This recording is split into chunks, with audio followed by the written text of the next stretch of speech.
中国经济衰退景气歹，真侪高级饭店开始出来外口摆搭卖吃，这生意颠倒是比餐厅更较好。不过介绍上较跋沓，这饭店的亏损，若想要拍好平是无啥可能。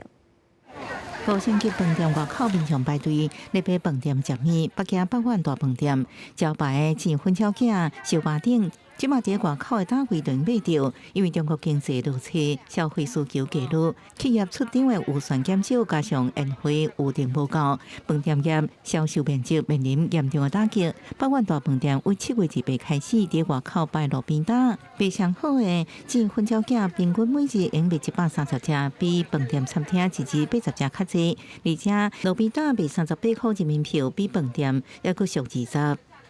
经济不景气。消费能力在下降，为了鼓励消费嘛，我认为不一定正确，我认为是这样你要如果有这么多人的话，到酒店里面吃饭，他绝对不会在这儿摆摊了，这是摊位经济。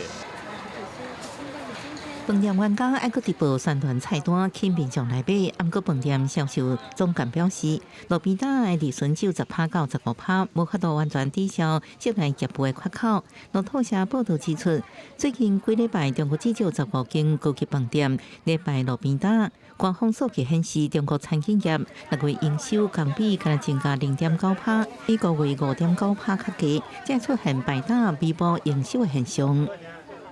I think consumer prices or CPI is a very good data point, because the price never lies. If consumer prices they are going deeper down, then it is a sign that more policies are needed and more, let's say, fiscal stimulus will be needed.